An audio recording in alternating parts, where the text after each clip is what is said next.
दिन था 15 अगस्त 1947 और दुनिया गवाह थी एक ऐसी घटना की जो अगले कई शताब्दियों तक भुलाई नहीं जा सकती थी। इस दिन भारत आज़ाद तो हुआ था, लेकिन दो टुकड़ों में बंटकर, भारत और पाकिस्तान। और इसी समय एक बीज पड़ा जो आज CAA के विशाल वृक्ष रूप में हमारे सामने है। दोस्तों, क्या है ये CAA? क्या इससे हमारी ज़िंदगी का कोई लेना देना है, या बीजेपी 2024 का चुनाव जीतने के लिए CAA लेके आई है? बहुत सारे सवाल हैं CAA को लेके। आज हम इन्हीं सवालों पर चर्चा करेंगे। मेरा नाम है हरिओम दुबे और आप देख रहे हैं जरा हट के सोच।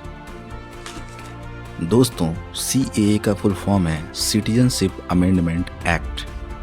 सिटीजनशिप यानी कि नागरिकता। इसका मतलब जो CAA है वो नागरिकता से संबंधित है। नागरिकता का मतलब तो आप समझते ही हैं। जैसे कि आप भारत के रहने वाले हैं तो आप भारतीय हैं, जो अमेरिका का है वो एक अमेरिकी नागरिक है। ऐसे हर देश की नागरिकता होती है और CAA इसी नागरिकता से रिलेटेड है। एक बात स्पष्ट है कि CAA अभी जितने भी भारत के लोग नागरिक हैं उनमें से किसी की भी नागरिकता छीनने की बात नहीं करता है, बल्कि कुछ और लोगों को नागरिकता देने की बात करता है। तो जो लोग अभी भारत के नागरिक हैं उन्हें घबराने की ज़रूरत नहीं है कि CAA आने से उनकी नागरिकता छीनी जा सकती है। तो ये आपका पहला अगर किसी का भ्रम हो तो वो इसे दूर कर ले। अब बात करते हैं कि CAA क्या है। CAA 31 दिसंबर 2014, इस डेट को याद रख लीजिए, 31 दिसंबर 2014 से पहले जो लोग पाकिस्तान, बांग्लादेश या अफ़गानिस्तान से भारत आ गए, और ऐसे लोग यदि मुस्लिम नहीं हैं, यानी वो हिंदू हैं, बौद्ध हैं, जैन हैं, सिख हैं, ईसाई हैं, पारसी हैं या कुछ और हैं, बस मुस्लिम नहीं हैं, तो उन्हें भारतीय नागरिकता देने की बात करता है। अब दिक्कत ये है कि लोगों को लग रहा है कि सरकार यहाँ पे मुस्लिमों के साथ भेदभाव कर रही है, क्योंकि सरकार तो ये कह रही है कि भाई हम सबको नागरिकता दे देंगे मुस्लिमों को छोड़ के। तो भाई एक बात बताइए, कौन से देशों की बात हो रही है? पाकिस्तान, बांग्लादेश और अफ़गानिस्तान। अगर हम इन देशों के मुस्लिमों को भी नागरिकता देने लगे तब तो फिर बचेगा कौन? ये तो वैसे ही इस्लामिक राष्ट्र हैं। फिर तो यहाँ से सारे लोग भर भर के यहीं आ जाएंगे कि भैया चलो भारत में नागरिकता मिल रही है, वहीं रहो, वहाँ के संसाधनों का यूज करो, वहाँ पे अपना मस्त काम करो, रहो, जो भी है अपना एंजॉय करो।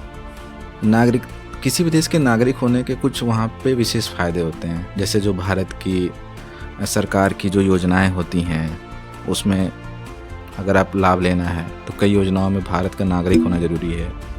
इसके अलावा जब आप किसी और देश में जाते हैं तो आप किस देश के नागरिक हैं, इसके बेस पे आपको बहुत सारी सुविधाएं मिलती हैं। अगर आप किसी बेकार देश के नागरिक हैं, जैसे कि छोड़ो क्या नाम लेना, तो फिर आपके साथ वहाँ पे काफ़ी गलत सलूक किया जाता है।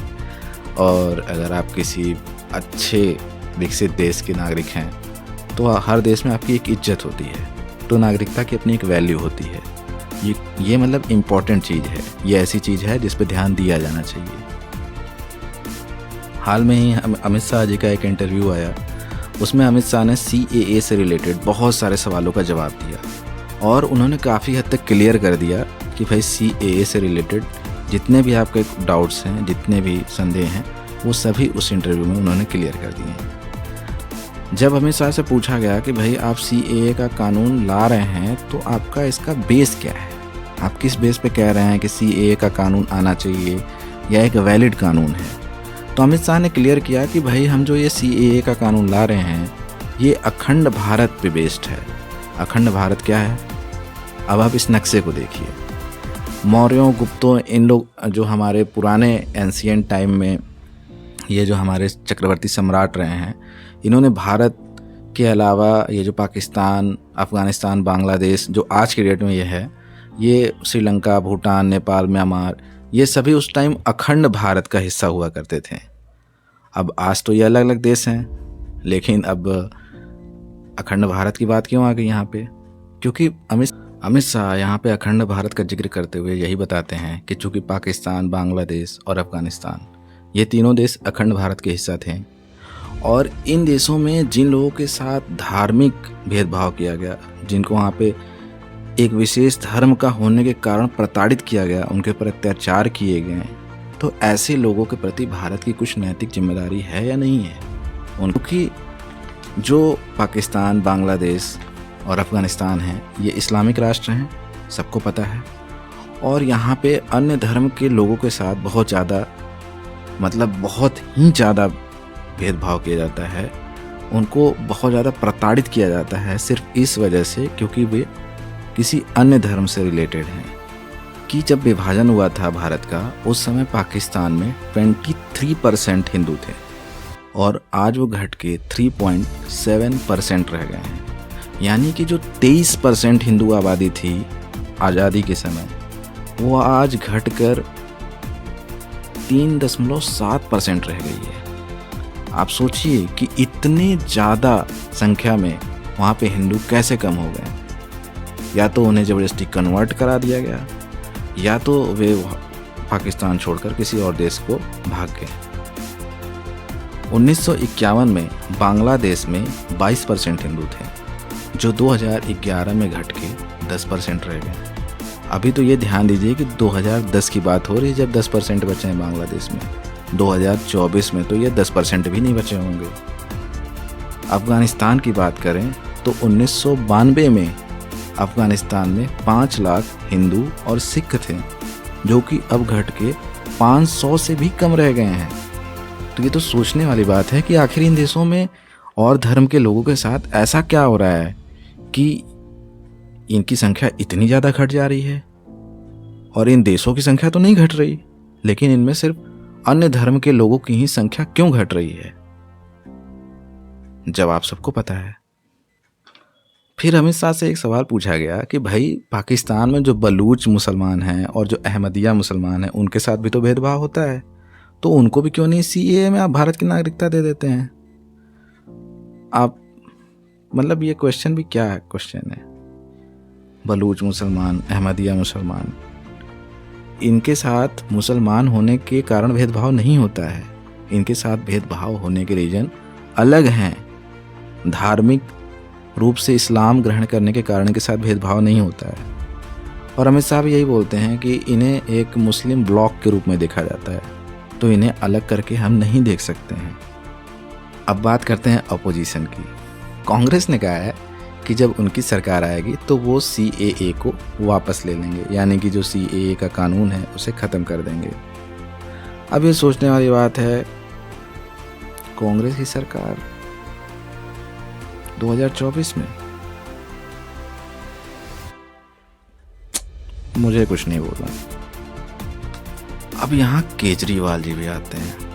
केजरीवाल जी की बात मुझे थोड़ी लॉजिकल लगती है। सुनिए उन्होंने क्या कहा। उन्होंने कहा कि भाई हमारा जो देश है इसमें ऑलरेडी बहुत सारे लोग हैं। जनसंख्या तो भारत की अब नंबर 1 हो गई है ना देश में, किसी चीज़ में तो नंबर 1 हुए हम लोग। तो केजरीवाल बोलते हैं कि भाई हमारे देश में ऑलरेडी बहुत लोग हैं, तो और एक्स्ट्रा लोगों को भारत की नागरिकता देने की क्या ज़रूरत है, जब अभी हमारे पास जितने नागरिक हैं हम उनको ही अच्छा रोजगार, अच्छी जीवन, शिक्षा, स्वास्थ्य और बहुत सारी सुविधाएं प्रोवाइड नहीं करा पा रहे हैं, तो फिर हमें और ज़्यादा लोगों को भारत की नागरिकता देने की क्या ज़रूरत है। बात लॉजिकल है, सोचने वाली है।